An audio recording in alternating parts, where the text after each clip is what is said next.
كيف تكون الجنة والنار قريبة من أحدنا؟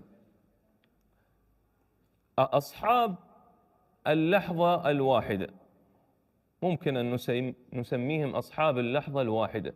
لحظة صدق مع الله كفيلة بأن تجعلك من هؤلاء، من أهل الجنة، يصدق فيها العبد مع ربه وخالقه ومولاه، فتكون سبب نجاته في الدنيا والآخرة. في الدنيا ذكرنا في لقاء سابق حديث أولئك الثلاثة الذين آواهم المبيت إلى غار وانطبق عليهم الغار، ثم دعوا الله عز وجل بخالص أعمالهم. لحظة صدق صدقوا فيها مع الله. أما أحدهم فهو الذي كان له أجراء فأدى إليه حقه وأكثر، وأما الثاني فكانت له ابنة عم وطلبها بالحرام فأبت وتركها لله عز وجل، صدق في هذه اللحظة مع الله.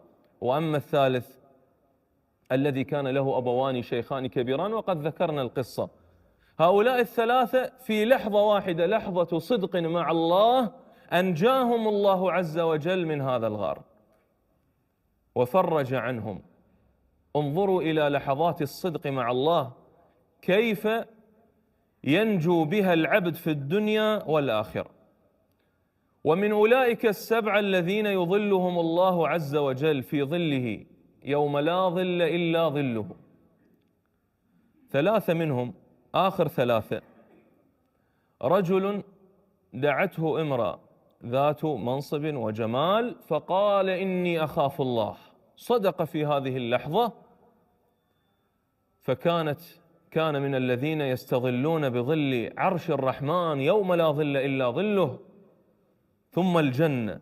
الثاني: ورجل تصدق بصدقة، لحظة أخرج من جيبه صدقة وأعطاها لفقير في إعمار مسجد في غيره، لحظة.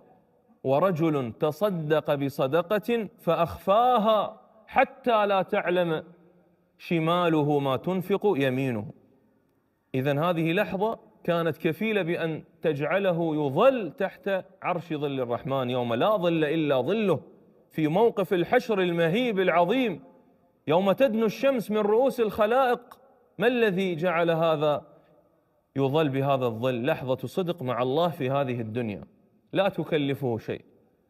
وأما الثالث فرجل ذكر الله خاليا ففاضت عيناه، أيضا لحظة وهو في المسجد وهو في البيت في سحر الليل في سجوده لا أحد يعلم به، رق قلبه من القرآن، دعا الله عز وجل فخشع قلبه، فكان جزاؤه بأن بكى فأظله الله عز وجل وجعله ممن يظلون بعرشه يوم لا ظل إلا ظله بلحظة مع الله سبحانه وتعالى. هذه اللحظات أيها الإخوة لا بد أن تستثمر.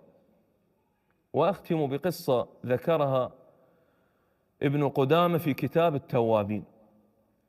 يقول: استسقى موسى عليه السلام هو وقومه في يوم من الأيام بعد أن حل بهم الجدب والعطش والقحط، فخرج يستسقي هو وقومه، فدعوا الله عز وجل ودعوا الله وألحوا بالدعاء فلم يستجب لهم الله سبحانه وتعالى، وأوحى إلى موسى أن هنالك رجل عصى الله عز وجل 40 سنة وهو مصر على المعصية بينكم، أمره أن يخرج وإلا لا تمطروا، لا يستجيب الله عز وجل دعاءكم.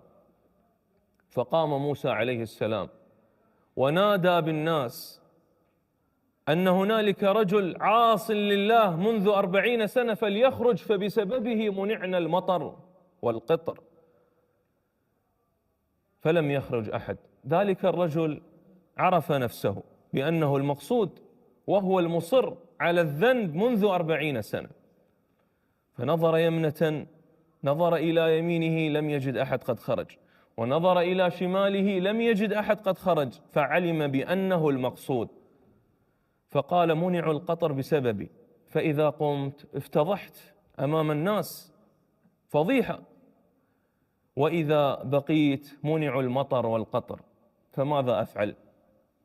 استحى من ربه عز وجل وخجل وأناب، فطأطأ رأسه وجعله بين ثيابه وبكى لله عز وجل، فقال: يا رب، عصيتك 40 سنة فأمهلتني وأعطيتني الوقت، وأنا اليوم والله جئتك تائبا عائدا صادقا فاقبلني.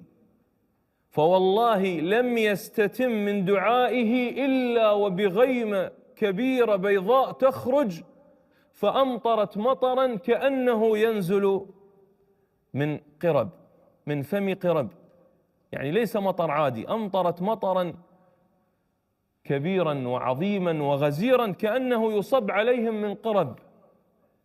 هذه اللحظة صدق بها ذلك العبد الذي عصى الله 40 سنة، فطأطأ رأسه لله صادقا عائدا تائبا لربه ومولاه، فقبل الله عز وجل توبته واستجاب لدعائهم فأمطروا. فهكذا يا أخوة يجب أن نستثمر لحظات الصدق مع الله، فهي نجاة في الدنيا وفي الآخرة. نسأل الله عز وجل أن يجعلنا من عباده الذين يستمعون القول فيتبعون أحسنه. وصل اللهم على نبينا محمد وعلى آله وصحبه أجمعين.